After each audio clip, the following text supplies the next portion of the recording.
اور جناب موسیٰ علیہ السلام کے حوالے سے آتا ہے کہ یہ تابوت سکینہ سے نبی یوں برکت حاصل کرتے تھے. فرمایا کہ جب کسی جنگ میں جاتے تو جنگ کے فرنٹ پر سب سے آگے اس تابوت کو رکھتے، باقی سب اس کے پیچھے ہوتے. تو فرمایا کہ اس تابوت سکینہ کی برکت سے اللہ تبارک و تعالی جناب موسیٰ علیہ السلام کو بھی ہر جنگ میں فتح عطا فرماتا تھا.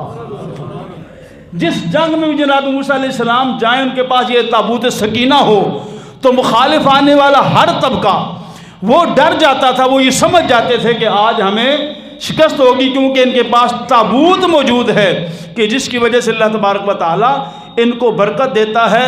اور تابوت کے اندر کیا تھا جناب موسیٰ علیہ السلام کی، پھر بعد میں جب وہ چرتا گیا تو اس کے اندر پھر انبیاء کرام کے عصا، ان کے کپڑے، ان کے نالین، ان کے امامے یہ اس تابوت سکینہ کے اندر موجود تھے. پھر جناب ہارون علیہ السلام کے پاس ہی آیا، تب بھی یہی سلسلہ رہا کہ جب تک ان کے پاس تابوت ہوتا تو اللہ تبارک و تعالیٰ تابوت کی برکت سے ان کو ہر جنگ میں فتح عطا فرماتا تھا.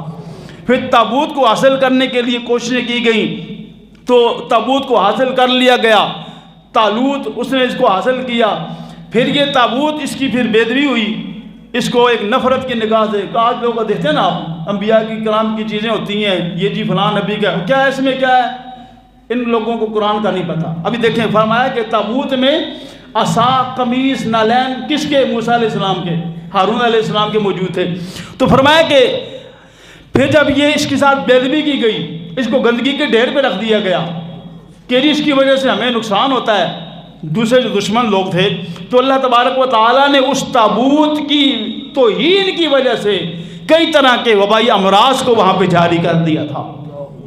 وبائی امراض وہاں پھیل گئے تھے. کس وجہ سے؟ اس تابوت کی بے حرمتی کی وجہ سے. تابوت کیا تھا؟ وہ انبیاء کرام کے مقدسات کی توہین کی وجہ سے اللہ تبارک و تعالیٰ نے ان پر جو ہے وہ عمالقہ کو مسلط کر دیا. تو جب انہوں نے تابوت چھین لیا، گندگی میں پھینک دیا، بے حرمتی کی، اس کی گستاخیاں کی، تو طرح طرح کے مصائب میں وہ مبتلا ہو گئے تھے. بلکہ تفاسیر میں آتا ہے کہ اس کی بے حرمتی کی وجہ سے ان لوگوں کی 5 بستیاں ہلاک کر دی گئی تھیں. 5 بستیاں. کس کی بے حرمتی کی وجہ سے؟ انبیاء کرام کے مقدسات کی توہین کی وجہ سے. اتنا اللہ کی بارگاہ میں ان کا مقام ہے. انبیاء کرام کی جو منسوب چیزیں ہوتی ہیں، قمیص، امامہ اور یہ نالین، عصا، اللہ تبارک و تعالیٰ کی بارگاہ میں اتنا ان چیزوں کا مقام ہے. اور فرمایا کہ انہیں یقین ہو گیا تھا کہ جتنا ہمارے اوپر یہ اللہ تبارک و تعالیٰ کی طرف سے یہ ایک عذاب آیا ہوا ہے، یہ تابوت کی بے حرمتی کی وجہ سے ہے. پھر اس کو اٹھایا گیا، حتیٰ کہ پھر اس کو اللہ کے فرشتے اس کو پھر لے گئے تھے. پھر ان کے پاس وہ تابوت نہیں رہا.